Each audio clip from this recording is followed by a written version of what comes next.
فرض ہے، اور یہ ہمارا اولین فرض ہے جس کو ہم جو ہے نا ہمیشہ نبھاتے چلے جائیں گے انشاءاللہ۔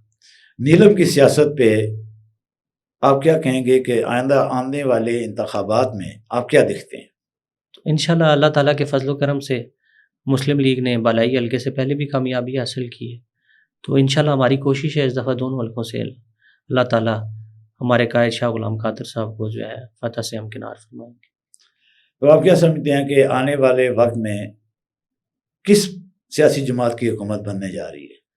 آنے والے وقت تو جو ابھی چیزیں چل رہی ہیں تو اللہ تعالیٰ نے چاہا تو اگر یہ سموتھلی چیزیں چلتی رہی تو آپ دیکھیں کہ 2016 کی طرح 2026 میں بھی جو ہے مسلم لیگ برسر اقتدار آئے گی، اور تمام محرومیوں کا ازالہ جو ہے مسلم لیگ ہی کرے گی۔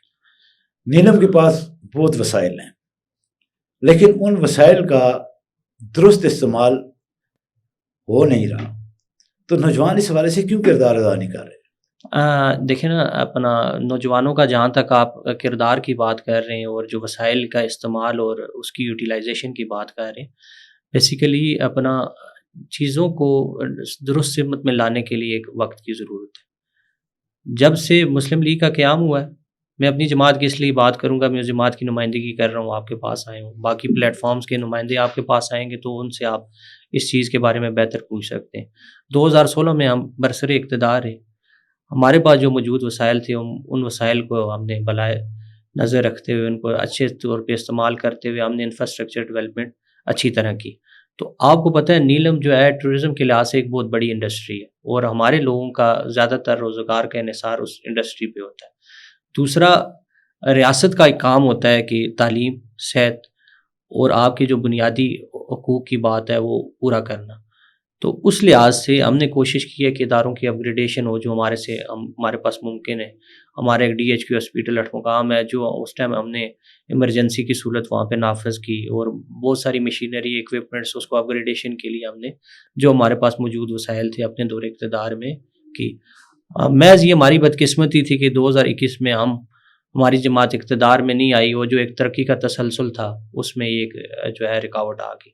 جو جہاں تک آپ نے جنگلات کی بات کی، جو یہ بڑا اہم جو ہے نقطۂ نظر ہے، کیونکہ جنگلات کا تحفظ اور اس کو یوٹیلائز کرنا یہ بہت ضروری بات ہے، کیونکہ اس کی گلوبل امپیکٹس بھی ہیں، اور آپ دیکھیں گے موسمیاتی تبدیلیوں پہ بھی جنگلات کا بہت زیادہ اثر انداز ہوتا ہے۔ تو اس لیے ہمیں یہ چاہیے کہ ہمارا جو نیلم ہے بیسیکلی ایک دور آفت علاقہ ہے، اس میں آپ کو پتہ ہے ٹمپریچر بہت زیادہ گر جاتا ہے، تو ہم یہ چاہتے ہیں، ہماری اپنی بھی یہ خواہش ہے کوئی ایسا میڈیم ہمیں مل جائے کہ ہم جس سے جنگلات کا کٹاؤ کم ہو جائے، اور ہمارا جو ہے اپنا یوٹیلائزیشن، مطلب بجلی کی یوٹیلائزیشن ہو، گیس کی فیسلٹیز علیحدہ ہوں، اس پہ ہمیں کوئی ایسی سبسڈی مل جائے تاکہ ہم اپنے جنگلات کو پریزرو کر سکیں۔ دنیا کا سب سے اچھا قیمتی یاقوت ننگی مالی میں پایا جاتا ہے، ترملین ننگی مالی میں پائی جاتی ہے، اور اکثر و بیشتر قیمتی جڑی بوٹیوں کے حوالے سے بھی یہ چیزیں سامنے آتی ہیں کہ وہاں سے یہ چیزیں سمگل ہوتی ہیں، جس سے قومی خزانے کو اربوں روپے کا نقصان ہوتا ہے۔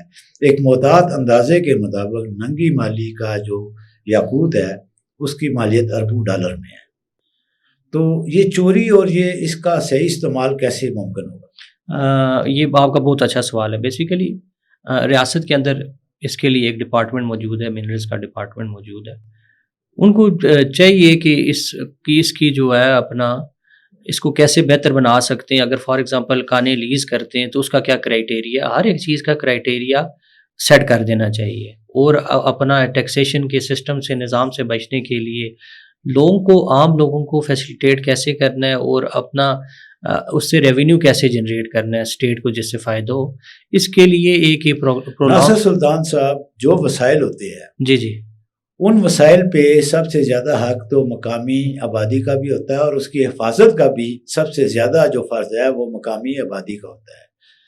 آزاد کشمیر اسمبلی کے اندر بھی قیمتی پتھر سمگل ہونے کی باتیں ہوتی رہی ہیں، اور یہ ریکارڈ کا حصہ ہے۔ اس کو کیسے روکا جا سکتا ہے؟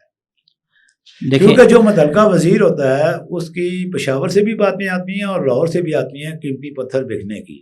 ایک پتھر 70 لاکھ روپے میں فروخت ہوا، صحیح، اور یہ چیزیں اٹھی بھی، لیکن جب تک مقامی آبادی اس پہ نہیں کچھ بولتی تو کیسے اس کا سدباب ہوگا؟ دیکھیں اب آہستہ آہستہ آپ کو پتہ ہے سوشل میڈیا کا دور ہے، اب تو کوئی بھی چیز ڈھکی چھپی کسی سے بھی نہیں رہ سکتی. تو ہم اپنی طرف سے ہمیشہ کوشش کرتے ہیں کہ جو ایسے مسائل کی جب لوٹ مار ہو تو اس کے خلاف آواز ہمیں بلند کرنی چاہیے، اور ایسے ادارے کا قیام کرنا چاہیے جو ان چیزوں کا چیک اینڈ بیلنس رکھنا. یعنی آپ نے مقامی لوگوں نے کچھ نہیں کرنا؟ نہیں، ہم بھی اپنا کردار ادا کریں گے اس میں. آپ کو پتہ ہے نا کہ ہمارے یہاں اداروں کا کیا حال ہے. وہ آپ کی بات تو ٹھیک ہے، اس طرح سے فعال نہیں ہے جس طرح سے فعال ہونے چاہیے.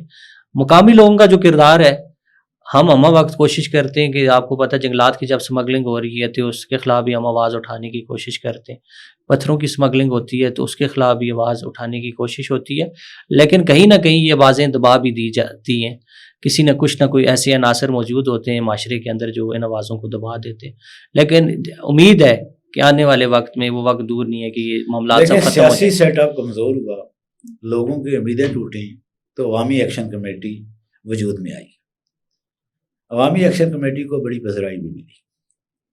تو کیا آپ اپنے علاقے کے ان وسائل کی حفاظت کے لیے کوئی ایسی تنظیم سازی نہیں کریں گے کہ جو ان چیزوں کو روک سکے؟ دیکھیں بہت ساری تنظیمیں اس حوالے سے آلریڈی موجود ہیں، ورکنگ بھی کر رہی ہیں. وہ کس حد تک فعال ہیں یہ ایک سوالیہ نشان ضرور ہو سکتا ہے، لیکن ہر انسان کی اپنی حد تک ضرور کوشش ہوتی ہے کہ اپنا ان معاملات کو بہتر بنایا جا سکے اور ان چیزوں کی روک تھام کی جا سکے. ہم اپنے پلیٹ فارم سے کوشش کر سکتے ہیں، کیونکہ آج کل ہم اپوزیشن میں بیٹھے ہوئے ہیں، تو انشاءاللہ اگر آنے والے وقت میں یا آج بھی اگر حال میں کوئی چیزیں چل رہی ہوئی تو انشاءاللہ اس کے خلاف ضرور آواز اٹھائیں گے. گزشتہ 4 سال سے تو 4.5 سال سے حکومت اور اپوزیشن والا جو کنسیپٹ تھا وہ تو ختم ہو چکا ہوا ہے. تو ایسے میں آپ نوجوانوں کا فرض نہیں ہے کہ آپ آگے آ کے اس اپوزیشن کا کردار ادا کریں؟ نہیں، ہمارا تو اخلاقی حق بھی بنتا ہے کہ معاشرے میں کوئی ایسا اقدام ہو رہا ہو، کوئی ایسا عمل ہو رہا ہو جو معاشرے کے لیے نقصان دہ ہو، اس کے خلاف ہماری آواز اٹھانی چاہیے. تو آپ نے جو سوال کیا تھا ایکشن کمیٹی کے حوالے سے، ایکشن کمیٹی کو پذیرائی اسی لیے ملی تھی کیونکہ اپوزیشن نہیں تھی. اگر اپوزیشن ہوتی تو شاید اتنی پذیرائی نہ ملتی. جو اصل میں انہوں نے اس ٹائم سلوگن اٹھایا تھا وہ اپنا ایک عام آدمی کی بات کی انہوں نے، جس میں روٹی کی بات کی، انہوں نے آٹے کی بات کی، انہوں نے بجلی کی بات کی. تو انہوں نے ایک عام آدمی کو سڑک پہ لے کے آئے. تو اس کے بعد سے جو باقی چیزیں ہوئی وہ آپ کے سے. ایک آخری سوال، آزاد کشمیر کا کون سا سیاستدان نوجوانوں کا پسندیدہ ہے آپ کی نظر میں؟ میری نظر میں سر ہمارا پسندیدہ میری شخصیت و شاہ غلام قادر صاحب ہے. میں یہ سمجھتا ہوں وہ اپنا سیاستدان سے زیادہ ایک اسٹیٹس مین.